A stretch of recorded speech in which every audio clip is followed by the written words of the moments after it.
도움이 되는 정보 트렌드 라디오입니다. 오늘은 윤석열 차기 정부에서 생계급여를 더 받게 되는 분들을 알려드리고자 하는데요. 적게는 몇만 원에서 많게는 30만 원 이상 받게 되는 가구도 있을 듯 합니다. 내용은 공약 기반으로 말씀드리는 것이니 시행 시기는 차기 정부의 공약 이행 의지에 따라서 달라질 수 있다는 점 미리 말씀드리고요. 따라서 이렇게 생계급여를 더 많이 받는 분들 기준 먼저 말씀드리고 추가로 저소득층 추가 혜택 13가지도 정리해서 말씀드리도록 하겠습니다. 바로 보러 가시죠. 첫 번째는 수급자 가족 중 근로능력이 없는 가구원이 있는 가구에 월 10만 원 개인별로 추가 지급을 한다고 합니다. 생계급여를 받는 가구 중 장애인, 노인, 아동 그리고 근로능력이 없는 가구원을 포함하고 있는 가구에 월 10만 원씩 추가 지급을 하겠다는 내용인데요. 개인별로 지급한다고 합니다. 따라서 기초수급자 가족이신데 근로능력이 없는 가족이 1명이라면 10만 원, 2명이라면 20만 원, 3명이라면 30만 원을 지급받을 수 있을 듯 하고요. 예를 들어서 설명드리자면 근로능력이 없는 노인 부부께서 생계급여를 받고 계시다면 개인별로 월 10만 원씩 부부와 함께 총 20만 원을 추가 지급받을 수 있게 됩니다. 그리고 추가 지급된 20만 원은 소득 인정에서 제외가 된다고 합니다. 좋은 정책인 건 맞는데 차기 정부에서 꼭 이 공약에 대한 이행을 했으면 좋겠네요. 두 번째는 생계급여 대상자를 중위소득 기준 35%로 확대를 한다고 합니다. 이렇게 생계급여 대상자를 35%까지 상향하게 되면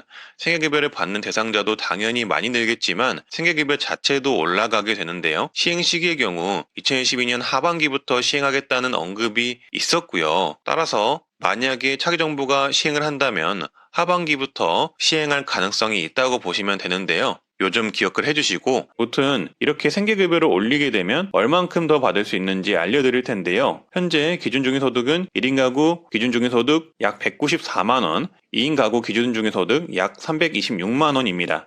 여기서 현재 생계급여 선정 및 급여 기준은 30% 정도로 1인 가구는 약 58만원, 2인 가구는 약 97만 8천원 정도인데요. 만약 생계급여 기준을 35%로 올린다면 1인 가구는 68만원 정도, 2인 가구는 114만원 정도로 올라가게 됩니다. 따라서 생계급여를 최대치로 받을 수 있는 금액은 더 올라간다고 보시면 되고요. 그 인상 금액의 차이는 1인 가구는 9만 7천원 정도, 2인 가구는 16만원 정도로 인상이 될 예정이라고 합니다. 따라서 첫 번째 내용과 합산을 할 경우 현재보다 수십만 원을 더 받는 가구도 생길 듯 합니다. 물론 공약이 모두 지켜진다면 가능한 일이라는 점 참고해 주시고요. 다음은 차기 정부 추가되는 저소득층 혜택 13가지 내용입니다. 이어서 보시죠. 세 번째는 국민 안심지원제도를 시행한다고 합니다. 지금 현재 긴급복지지원제도를 개편을 해서 국민 안심지원제도로 이름을 바꾸고 확대 및 개편을 한다고 하는데요. 코로나19 등 위기 사유를 더 추가하여서 어려운 국민은 누구나 신청 가능하도록 한다고 합니다. 아무래도 이 긴급복지지원제도는 사유가 굉장히 중요한데 이런 다양한 사유들을 늘려서 많은 분들이 받게 하는 것은 굉장히 좋은 듯 합니다. 그리고 주거용 재산 기준이 폐지가 되고 금융재산 기준이 상향이 된다고 합니다. 이 부분도 개선이 되면 좋은 게 주거용 재산은 살아가는데 어쩔 수가 없는데 당장 생활비가 없어서 국가에 생활비 보험을 신청을 했더니 집 때문에 안 된다고 하면은 정말 안타까운 일이거든요. 생활비 때문에 집을 팔 수도 없는 거잖아요. 근데 이러한 재산 기준들, 주거용 재산 기준이 폐지가 되고 금융재산 기준이 완화되는 거는 정말 좋다고 생각합니다. 꼭 시행됐으면 하고요. 그리고 지원금 또한 신속하게 지원할 수 있도록 바꾼다고 합니다. 현재 긴급복지지원제도를 신청을 하면 검증이나 실사를 해야 하기 때문에 조금 늦게 나온 경향이 있거든요. 그러니까 이런 것들도 생활비는 급하게 필요한 거니까 빨리 나오게 하는 것도 좋은 듯 합니다. 그리고 이 바뀌는 긴급복지지원제도, 그러니까 국민안심지원제도는 지원 금액을 중위소득 40% 수준으로 맞춘다고 합니다. 지금보다 지급액이 굉장히 대폭적으로 상향이 된다고 보시면 되고요. 4인 가구 기준으로 월 200만 원 정도 받게 하는 걸로 추정을 할 수가 있습니다. 그리고 원래는 기본적으로 한 달만 지급하는데 기본 3개월을 줄 수 있게 제도 개선을 한다고 하니 앞으로 생활이 급격하게 어려워지신 분들 같은 경우에는 이 국민안심지원제도, 구긴급복지지원제도를 잘 활용하시면 좋겠죠. 또한 네 번째는 재난적 의료비를 확대한다고 합니다. 이 재난적 의료비는 우리가 살면서 크게 다쳤을 때 그리고 무서운 질병에 걸렸을 때 국가에서 의료비를 지원해주는 제도인데요. 따라서 현재 기준으로 다양한 기준들이 있지만 간단하게만 말씀드리자면 기초생활수급자 차상위계층 그리고 중위소득 50% 이하 또는 100% 이하인 분들에게 단계별로 이 재난적 의료비를 지원을 하고 있고요. 또한 이 재난적 의료비의 질병 기준은 현재 6대 중증 질환으로 제한을 하고 있는데요. 차기 정부에서는 모든 질환으로 확대를 하겠다고 합니다. 그리고 중위소득 100% 이하인 분들은 의료비 부담액이 가구 연소득 대비 15% 초과일 경우에만 지급을 했는데 앞으로는 10% 초과일 경우에 지급하는 걸로 이 기준 또한 완화하겠다고 합니다. 그리고 연간 지원 한도 또한 3천만 원에서 5천만 원까지로 늘린다고 합니다. 다섯 번째는 상병수당 도입을 앞당기겠다고 합니다. 상병수당은 뭐냐면 내가 아파서 회사나 사업을 쉬어야 할 때 국가에서 돈을 주는 것이라고 보면 되는데요. 현재는 시범사업일 뿐더러 공무원, 교직원, 공공기관, 대기업 종사자만 누릴 수 있는 혜택이고 일반 사업자나 직장인들은 받기 어려운 제도인데 이런 것들을 개선한다고 하고요. 특히 자영업자, 저소득층의 경우 받기가 어려운 상황에 처해 있어서 아파도 쉬지도 못한다고 합니다. 따라서 이 상병수당 도입을 더욱더 앞당기겠다고 하는 건데요.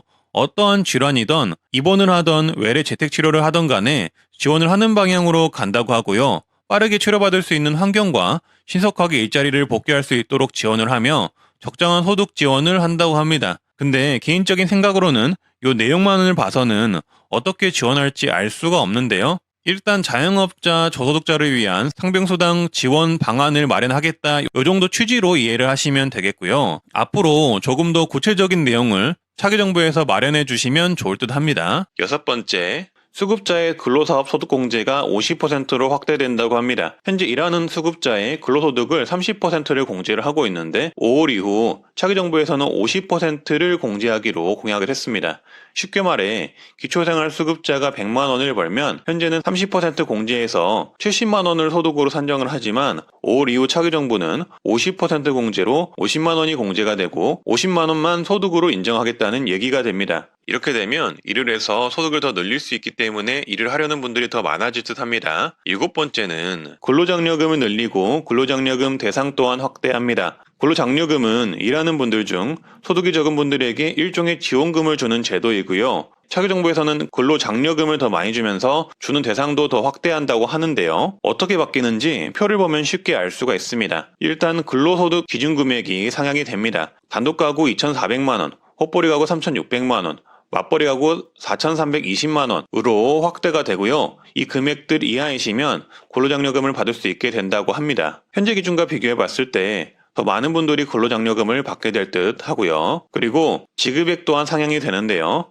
최대 기준으로 단독가구 165만 원까지, 부부가구 312만 원까지, 맞벌이하고 330만 원까지 상향이 됩니다. 지급액이 10%에서 20% 정도로 상향이 되기 때문에 윤석열 정부에서는 더 많은 근로장려금을 받을 수 있게 된다고 생각하시면 되겠습니다. 따라서 일을 하는 저소득층 분들이 해당되실 거고요. 좋은 저소득층 혜택이라고 볼 수 있고요. 꼭 시행이 되었으면 합니다. 여덟 번째는 주거용 재산 컷오프제를 도입을 한다고 합니다. 지금까지는 아파트, 주택 등 주거용 재산이 있을 경우 주거용 재산 환산율을 1.04%를 곱해서 월 소득 인정액을 산정을 했는데요. 그 산정한 금액을 생계급여에서 차감을 했습니다. 하지만 앞으로는 이렇게 하지 않겠다는 공약이고요. 재산이 일정 금액 이하이면 주거용 재산 환산율 자체를 적용하지 않거나 굉장히 낮춰서 적용한다는 이야기가 됩니다. 쉽게 말해 소득이 없더라도 주거용 재산이 있으면 생계급여를 못 받거나 감액이 되었는데 앞으로는 일정 재산 이하이면 그 재산은 소득 인정액 산정에 제외를 시키겠다라는 뜻으로 보시면 됩니다. 소득은 없지만 집이 있어서 생계급여 감액이 되었던 분들에게는 희소식이 될 수도 있는 공약이 되겠네요. 아홉 번째는 주거급여 대상을 확대를 하겠다고 합니다. 더 자세히 말씀드리자면 주거급여 대상자를 기준 중위소득 46%에서 50%로 확대를 하겠다고 하는데요. 그러면 주거급여를 받는 분들이 지금보다 훨씬 더 많아질 듯 하고요. 더 많은 분들이 이 주거 월세 지원을 받으실 수 있을 듯 합니다. 그리고 열 번째는 주거급여의 급여 현실화를 하겠다고 합니다. 즉 현실에 맞는 기준 임대료를 설정한다고 하는 건데요. 현재의 경우